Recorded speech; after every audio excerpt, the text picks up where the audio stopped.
रहे। सुभानअल्लाह, मोहब्बत है ना। कादरी आस्ताना सलामत रहे, मुस्तफा का घराना सलामत रहे।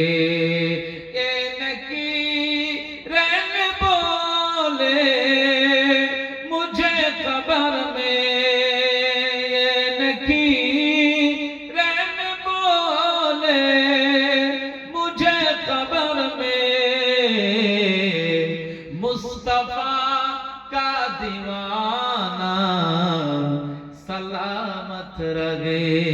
बोलें ना सुभानअल्लाह, जोरे बोलें ना सुभानअल्लाह।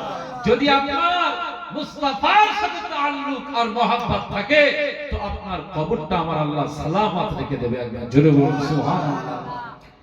ये नकीरन बोले मुझे कब्र में,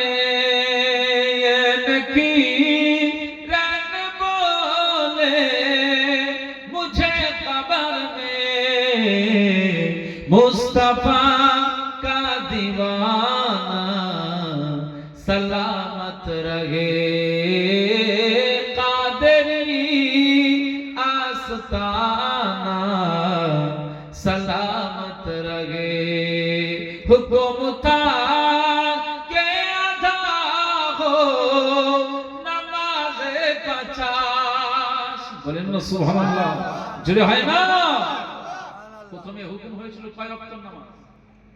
বলেন 50 ওয়াক্তের নামাজ। মাশাআল্লাহ, আপনাদের সব ওয়াজ জানা আছে, শুধু স্মরণ করিয়ে দেওয়া। এই ওয়াজের মাহফিলে বসা মানে স্মরণীয় বিষয়গুলো আরো বেশি বেশি নিজেদের হৃদয়ঙ্গম করা। যত বেশি পূর্ণ জিনিস নিজের ভিতরে নিয়ে আসবে তত বেশি আমাদের ঈমানটা তাজা হবে। একবার জোরে বলুন সুবহানাল্লাহ।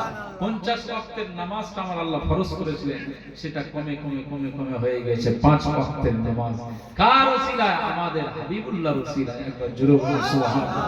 যদি কেউ এই 5 ওয়াক্তের নামাজ আদা করে তো আল্লাহ পাক বলছে আমি সংখ্যায় ওয়াক্তের সংখ্যা কমিয়ে দিয়েছি। হাবিব, আমি আল্লাহ পাক জানিয়ে দিলাম 50 ওয়াক্তের এই নামাজের সংখ্যাটা, ওয়াক্তের সংখ্যাটা কমিয়ে 5 ওয়াক্ত করেছি।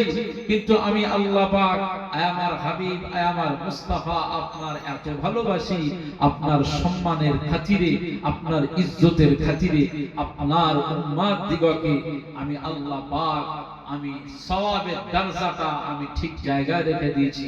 ওরা 5 ওয়াক্তের নামাজ আদা করবে, আমি আল্লাহ পাক 50 ওয়াক্তের নামাজের সওয়াবটা দিয়ে দেব। একবার জোরে বলুন সুবহানাল্লাহ।